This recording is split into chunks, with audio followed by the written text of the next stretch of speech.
The Kentucky Military History Museum in downtown Frankfort obviously contains many military weapons with a Kentucky connection, including the Colonel George Chinn collection. At the Kentucky Historical Society, we focus on a lot of stories of Kentuckians, their role in the military, and there are a number of weapons on display. But in one special room, we've actually used that space to really highlight a special weapons collection that was brought together by Colonel George Chinn.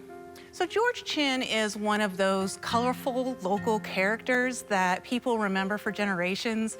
Local kid from Frankfort, Kentucky, spent some of his time actually at the Kentucky State Penitentiary where his dad worked. He actually got a reputation for now supposedly taking apart and putting back together a Gatling gun by himself at a very young age.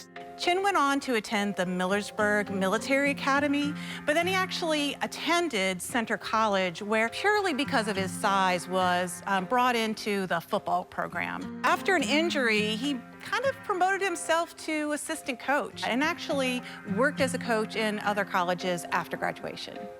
Chinn spent the 1920s and 30s really tinkering with his own life, trying a number of different things. He and his wife created Chinn's Cave, where you could go, you could actually buy gas. They had gas tanks outside. You could go in and get a sandwich for 25 cents. And they tried that business for a while.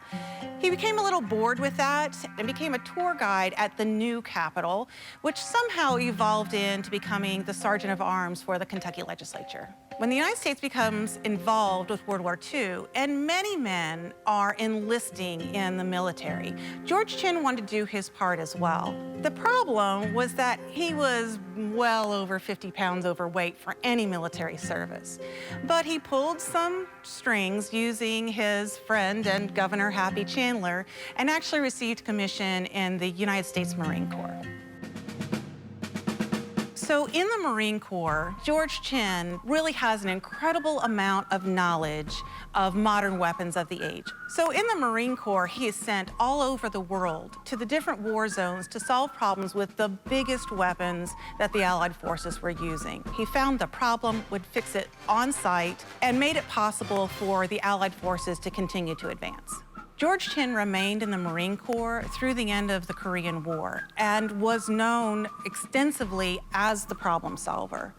After Chinn retires from the military in 1962, he manages to find himself here at the Kentucky Historical Society and becomes director in the 1960s and remains as director until 1972. Chinn brought in an encyclopedic collection of weapons and is really one of the best in the world. For more information, visit us online at history.ky.gov. From the Kentucky Military History Museum in downtown Frankfort, I'm Doug High.